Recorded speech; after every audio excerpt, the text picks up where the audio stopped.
ആ ഹദീസിൽ പറയുന്നതെന്ന് ചിലരൊക്കെ സംശയിച്ചേക്കാം. എങ്കിൽ പ്രിയപ്പെട്ടവരെ, ആ ഹദീസ് പറഞ്ഞു തന്ന നബി സല്ലല്ലാഹു അലൈഹി വസല്ലം, ആ ഹദീസ് ആദ്യമായി കേൾക്കാൻ ഭാഗ്യം കിട്ടിയ സ്വഹാബാ കിറാം റളിയല്ലാഹു അൻഹും, അവരൊക്കെ അതിൽ നിന്ന് എന്താണ് പഠിപ്പിച്ചത്, എന്താണ് മനസ്സിലാക്കിയത്? നബി സല്ലല്ലാഹു അലൈഹി വസല്ലം തന്നെ ഇതങ്ങ് പറഞ്ഞിട്ട് അവിടുന്ന് പറഞ്ഞിട്ടുണ്ടല്ലോ, ഫഇന്നൽ മലായികത, നിശ്ചയമായും മലക്കുകൾ, യുഅമ്മിനൂൻ, അവര് ആമീൻ ആമീൻ എന്ന് ചൊല്ലിക്കൊണ്ടിരിക്കുന്നുണ്ട് കേട്ടോ. അലാ മാ തഖൂലൂൻ, നിങ്ങൾ പറഞ്ഞുകൊണ്ടിരിക്കുന്ന കാര്യങ്ങൾക്ക്. നിങ്ങൾ അള്ളാഹിനോട് അവിടെ വെച്ച് എന്താണോ പറഞ്ഞുകൊണ്ടിരിക്കുന്നത്, ഒരു രോഗിയുടെ സമീപത്തെത്തുമ്പോ അല്ലാഹുവേ ഈ രോഗിക്ക് നീ ശമനം നൽകണേ, ശിഫയാക്കണേ അല്ലാ. എത്രയോ മര്യാദകൾ രോഗിയുടെ സമീപത്തുണ്ടല്ലോ, ഞാനിപ്പോൾ അതിലേക്ക് പ്രവേശിക്കുന്നില്ല. രോഗിയുടെ സമീപത്ത് ചെല്ലുമ്പോ രോഗിക്ക് വേണ്ടി പ്രാർത്ഥിക്കാതെ എന്ത് സന്ദർശനമാണ്, രോഗിക്ക് വേണ്ടി പ്രാർത്ഥിക്കാതെ എന്തൊരു പിരിഞ്ഞു പോക്കാണ് പ്രിയപ്പെട്ടവരെ. അവിടെ ഇരുന്നു കൊണ്ട് പലർക്കും ലജ്ജയാണ്. നബി സല്ലല്ലാഹു അലൈഹി വസല്ലമിന്റെ ആ സുന്നത്ത് നടപ്പിലാക്കാൻ പലർക്കും ലജ്ജയാണ്. കൈവക്കാവുന്ന രോഗിയാണെങ്കിൽ കൈവച്ചുകൊണ്ട് നബി സല്ലല്ലാഹു അലൈഹി വസല്ലം അതാ നമ്മോട് പ്രാർത്ഥിക്കാൻ പറഞ്ഞല്ലോ. അല്ലാഹുമ്മ റബ്ബന്നാസ് അദ്ഹിബിൽ ബഅസ ഇശ്ഫി അൻത ശഫീ ലാ ശിഫാ ഇല്ലാ ശിഫാഉക ശിഫാഅൻ ലാ യുഗാദിറു സഖമാ. എത്ര വലിയ അർത്ഥമുള്ള പ്രാർത്ഥനയാണത്. അതാരാ ഇന്ന് പഠിച്ചവർ തന്നെ പ്രയോഗത്തിൽ വരുത്തുന്നവർ എത്ര പേരുണ്ട്? അതുപോലെ തന്നെ രോഗിയുടെ ശരീരത്തിൽ കൈവച്ചുകൊണ്ട് ബിസ്മില്ലാഹ്, അല്ലാഹുവിന്റെ നാമം പറഞ്ഞുകൊണ്ട് അസ്അലുല്ലാഹൽ അദീം റബ്ബൽ അർശിൽ അദീം അൻ യശ്ഫിയക, അസ്അലുല്ലാഹൽ അദീം റബ്ബൽ അർശിൽ അദീം അൻ യശ്ഫിയക. 7 തവണ ഹബീബായ നബി സല്ലല്ലാഹു അലൈഹി വസല്ലം അത് പ്രാർത്ഥിക്കാൻ നമ്മോട് പറഞ്ഞിട്ടുണ്ട്. അസ്അലുല്ലാഹൽ അദീം, മഹാനായ അല്ലാഹുവോട് ഞാൻ ചോദിക്കുന്നു, റബ്ബൽ അർശിൽ അദീം, മഹത്തായ സിംഹാസനത്തിന്റെ ഉടമയായ അല്ലാഹുവോട് ഞാൻ ചോദിക്കുന്നു, അൻ യശ്ഫിയക, താങ്കൾക്ക് ശിഫ നൽകുവാൻ ഞാൻ അല്ലാഹുവോട് ചോദിക്കുന്നു. ഇങ്ങനെ എത്രയെത്ര ദുആകളുണ്ട് പ്രിയപ്പെട്ടവരെ. രോഗിയുടെ സമീപത്ത് വെച്ച് പറയാൻ, ആസന്ന മരണനായ വ്യക്തി മരണാസന്നമായ ആ സമയത്താണെങ്കിൽ, റബ്ബേ ഈ സഹോദരന് മുസ്ലിമായി മരിപ്പിക്കണേ, മരണവേദന ലഘൂകരിച്ചു കൊടുക്കണേ, ഈമാൻ നൽകണേ, ധൈര്യം നൽകണേ, ഭയത്തിൽ നിന്ന് മുക്തി നൽകണേ, പ്രയാസം കുറച്ചു കൊടുക്കണേ എന്നിങ്ങനെ കൂടി നിൽക്കുന്നവർ പ്രാർത്ഥിക്കുമ്പോ ഫൈനൽ മലായികത യുഅമ്മിനൂൻ, അല്ലാഹുവിന്റെ മലക്കുകൾ ഇങ്ങനെ ആമീൻ ആമീൻ എന്ന് പറയുന്നു. നിങ്ങൾ പറഞ്ഞുകൊണ്ടിരിക്കുന്ന, നിങ്ങൾ പ്രാർത്ഥിച്ചുകൊണ്ടിരിക്കുന്ന കാര്യത്തിന്. അപ്പൊ പ്രിയപ്പെട്ടവരെ, അങ്ങനെ രോഗികളുടെ സമീപത്ത് വെറുതെ വർത്തമാനം പറഞ്ഞു നിൽക്കാനുള്ളതല്ല. ഒരു ജനാസയുടെ സമീപത്ത് ചെന്നാലും വെറുതെ വർത്താനം പറഞ്ഞു നിൽക്കാനുള്ളതല്ല. അവിടെയും നമുക്ക് ദുആ പറയാനുണ്ട്, അവിടെയും ആ മയ്യത്തിന് വേണ്ടി പ്രാർത്ഥിക്കുവാനുണ്ട്. സല്ലല്ലാഹു അലൈഹി വസല്ലം അബൂ സലമത്ത് റളിയല്ലാഹു തആല അൻഹു വഫാത്തായപ്പോ അവിടെ കയറി ചെന്നു. അവിടെ കയറി ചെന്നിട്ട് പറഞ്ഞ പ്രാർത്ഥനയും ഇതുപോലെ തന്നെ രോഗിക്ക് ആ മയ്യത്തിന് വേണ്ടിയിട്ടുള്ള പാരത്രികമായ ലോകത്തെ സമാധാനത്തിനും ശാന്തിക്കും വേണ്ടിയുള്ള പ്രാർത്ഥനയാണ്. അതും ഇപ്പൊ ഞാൻ വിശദീകരിക്കുന്നില്ല. നമ്മുടെ പ്രാർത്ഥനകൾ, പ്രകീർത്തനങ്ങൾ എന്ന പ്രഭാഷണത്തിൽ ഏറെ സമയം വിശദീകരിച്ചിട്ടുള്ള ഒരു ദുആയാണത്. അപ്പൊ പ്രിയപ്പെട്ടവരെ, ഒരാളുടെ മരണം നന്നായി തീരുന്നെങ്കിൽ അയാൾക്ക് അന്തിമമായിട്ട് ലാ ഇലാഹ ഇല്ലല്ലാഹ് അത് പറയാൻ ഉള്ള ഒരവസരം അതൊന്ന് ഓർമ്മയാക്കി കൊടുക്കാൻ വേണ്ടി ആ നേരത്ത് അത് ചൊല്ലിക്കൊടുക്കണം എന്ന് നബി സല്ലല്ലാഹു അലൈഹി വസല്ലം പറയുന്നു. അതുപോലെ തന്നെ പ്രിയപ്പെട്ടവരെ, ഒരാൾ മരിക്കുന്നത് അല്ലാഹുവിന്റെ മാർഗത്തിൽ ഷഹീദായി കൊണ്ടാണെങ്കിലോ, നമുക്കയാളെ കുറിച്ച് നമുക്കിങ്ങനെ പ്രതീക്ഷിക്കാം, അയാൾ സ്വർഗത്തിലായിരിക്കാം. നല്ലത് വിചാരിക്കാനുള്ള ഒരു ലക്ഷണമാണത്. നബി സല്ലല്ലാഹു അലൈഹി വസല്ലം പറഞ്ഞിട്ടുണ്ടല്ലോ, അള്ളാന്റെ മാർഗത്തില് വധിക്കപ്പെട്ടിട്ടുള്ള ആളുകൾ പരിശുദ്ധ ഖുർആൻ തന്നെ പറഞ്ഞിട്ടില്ലേ, അവര് അള്ളാന്റെ അടുക്കൽ വലിയ സ്ഥാനമുള്ള മഹാന്മാരാണ്. അള്ളാന്റെ അടുക്കൽ അവർക്ക് റിസ്ക് കിട്ടിക്കൊണ്ടിരിക്കുന്നവരാണ്.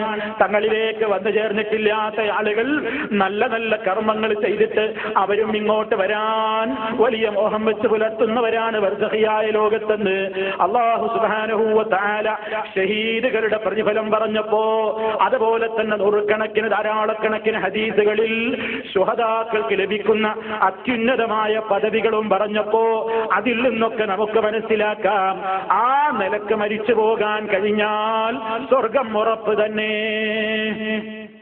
പക്ഷേ എല്ലാ ഷഹീദുകളായിട്ട് അറിയപ്പെടുന്ന ആളുകളും അവരിന്നയാളൊക്കെ സ്വർഗത്തിലാണെന്ന് നമുക്ക് പറയാൻ കഴിയില്ല. കാരണം എന്തെന്നല്ലേ, അത് അള്ളയാണ് തീരുമാനിക്കുന്നത്. നമ്മൾ പലപ്പോഴും പറയാറില്ലേ, പരലോകത്തതാ ചില ഷഹീദുകളെ കൊണ്ടുവന്നിട്ട് നരകത്തിലേക്കാണ് എറിയുന്നത്. കാരണം നീ എന്തടോ എനിക്ക് വേണ്ടി ദീനിന് വേണ്ടി ചെയ്തതെന്ന് ചോദിക്കുമ്പോ, ഞാൻ നിന്റെ മാർഗത്തിൽ പോരാടി മരിച്ചവനാണ്, ഷഹീദായ മനുഷ്യനാണെന്ന് പറയുമ്പോ അള്ള പറയുമല്ലോ, കെസബത്താ, നീ കളവാണ് പറഞ്ഞത്, നിന്നെപ്പറ്റി ആളുകൾ നീ വലിയ ധീരനാണ്, നീ വലിയ ഏറ്റവും ദീനിന് വേണ്ടി സേവനം ചെയ്യുന്ന ധീരനായ വ്യക്തിയാണ് എന്നാളുകൾ നിന്നെക്കുറിച്ച് പിൽക്കാലത്ത് പ്രശംസ പറയലല്ലേ നീ ഉദ്ദേശിച്ചത്. അത് നിന്നെപ്പറ്റി ആളുകൾ പറഞ്ഞു പുകഴ്ത്തി കഴിഞ്ഞു, ഇവനെ പിടിക്കൂ, നരകത്തിലേക്ക് എറിയൂ. ചില ഷഹീദുകൾ അങ്ങനെ നരകത്തിലേക്ക് പോകുന്നത് അവരുടെ ഇഖ്ലാസ്, അവരുടെ നിയ്യത്ത് ശരിയല്ലാത്തത് കൊണ്ടാണ്. അള്ളാന്റെ അടുക്കൽ അവർ ഷഹീദുകളല്ല. അപ്പൊ ഉറപ്പിക്കേണ്ടത്, തീരുമാനിക്കേണ്ടത് അള്ള തന്നെ. പക്ഷേ ശുഭകരമായ ചില ലക്ഷണങ്ങളാണത്, അള്ളാന്റെ മാർഗത്തിൽ പോരാടി മരിക്കുന്നത്.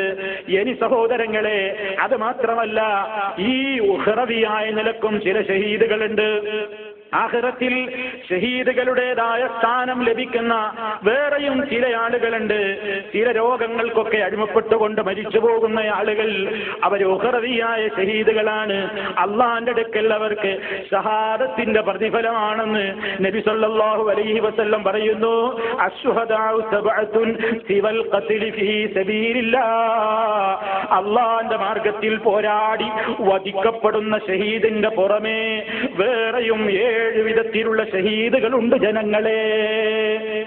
7 വിധത്തിൽ വേറെയും ശുഹദാക്കളുണ്ട് അള്ളാന്റെ അടുക്കൽ പരിഗണിക്കപ്പെടുന്നവർ. അതാരൊക്കെയാണ്? അൽമത്ഊനു ഷഹീദുൻ, നാട്ടു നടപ്പ് ദീനം പിടിപെട്ടുകൊണ്ട് അതല്ലെങ്കിൽ പ്ലേഗ് ബാധിച്ചുകൊണ്ടൊക്കെ മരിച്ചു പോയിട്ടുള്ള മുഅ്മിനാണെങ്കിൽ അയാൾക്ക് ഷഹാദത്താണ്, അയാൾക്ക് ആ നിലക്കുള്ള പ്രതിഫലമുണ്ട്. നബി സല്ലല്ലാഹു അലൈഹി വസല്ലമിന്റെ മറ്റൊരു വാക്കുകളിൽ, മറ്റൊരു റിപ്പോർട്ടിൽ കാണാം, അത്താഊനു ഷഹാദത്തുൻ ലികുല്ലി മുസ്ലിമിൻ, സർവ്വ മുസ്ലിമീങ്ങൾക്കും രക്തസാക്ഷ്യത്തിന്റെ പ്രതിഫലം നൽകുന്ന രോഗമാണ് പ്ലേഗ് ബാധിക്കുക. ആ നിലക്കുള്ള മാരകമായ അത്തരത്തിലൊരു രോഗം കൊണ്ടൊരു മുഅ്മിനായ മനുഷ്യൻ പരീക്ഷിക്കപ്പെട്ടിട്ട് ക്ഷമയോടെ ആ മനുഷ്യനങ്ങ് വഫാത്തായി പോയിട്ടുണ്ടെങ്കിൽ അള്ളാന്റെ അടുക്കൽ വലിയ സ്ഥാനം കിട്ടിപ്പോയി.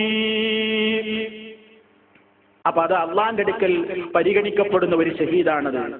അതുപോലെ തന്നെ വൽ ഗരിഖു ഷഹീദുൻ, മുങ്ങി മരിച്ചവൻ ഷഹീദിന്റെ പ്രതിഫലത്തിലാണ്.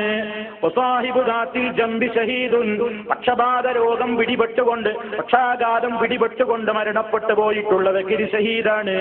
വൽ മബ്തൂനു ഷഹീദ്, ഉദരരോഗ സംബന്ധമായ കാരണങ്ങളാൽ മരിച്ചു പോയിട്ടുള്ള വ്യക്തിയും ഷഹീദിന്റെ സ്ഥാനത്താണ്.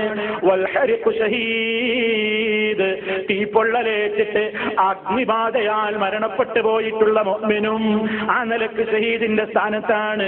വല്ലദീ യമൂതു തഹ്തൽ ഹദ്മി ഷഹീദ്, ഒരു ബിൽഡിംഗ് പൊളിഞ്ഞു വീണോ, അതല്ലെങ്കിൽ ഒരു ചുമരിടിഞ്ഞു വീണോ, അതല്ലെങ്കിൽ ഒരു തറയിങ്ങിടിഞ്ഞു പൊളിഞ്ഞു വീണോ, ആ കെട്ടിടത്തിന്റെ അതല്ലെങ്കിൽ ആ ഭിത്തിക്കടിയിൽ വെച്ച് ശ്വാസം മുട്ടി മരിച്ചു പോയിട്ടുള്ള മുഅ്മിനായ മനുഷ്യനാണെങ്കിൽ ഷഹീദിന്റെ സ്ഥാനത്താണ്. വൽ മർഅതു തമൂതു ബിജുംഇൻ ഷഹീദ്, പ്രസവ വേദന കാരണത്താൽ അതാ ഗർഭസ്ഥ ശിശു ഉള്ളിലുണ്ട്, ആ വേദന സഹിക്കവയ്യാനാകാതെ പ്രസവത്തിന്റെ അതേ വേദനയിൽ ഒരു പെണ്ണങ്ങ് മരിച്ചു പോയിട്ടുണ്ടെങ്കിൽ മുഅ്മിനത്തായ പെണ്ണാണവളെങ്കിൽ അവൾക്കും അല്ലാഹുവിന്റെ അടുക്കൽ ഷഹാദത്തിന്റെ സ്ഥാനത്താണ്, ഷഹീദത്തിന്റെ പദവിയാണ്. നബി സല്ലല്ലാഹു അലൈഹി വസല്ലം പറയുന്നു. ഇതൊക്കെ ഒരു നല്ല ശുഭകരമായ അന്ത്യത്തിന്റെ ലക്ഷണങ്ങളായിട്ട് കാണാവുന്നതാണ് എന്നാണ് പ്രിയപ്പെട്ടവരെ ഓർമ്മപ്പെടുത്തി വരുന്നത്. അതുപോലെ തന്നെ നബി സല്ലല്ലാഹു അലൈഹി വസല്ലം പറഞ്ഞല്ലോ, ഒരാളുടെ ധനം സംരക്ഷിക്കാൻ വേണ്ടി ഒരാൾ വധിക്കപ്പെട്ടു പോരാടി, മൻ ഖുതില ദൂന മാലിഹി ഫഹുവ ഷഹീദ്.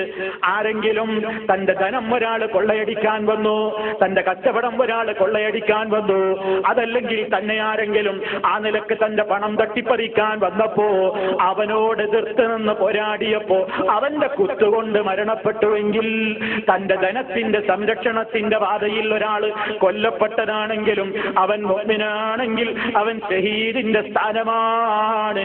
ആഖിറത്തിൽ അല്ലാഹുവിന്റെ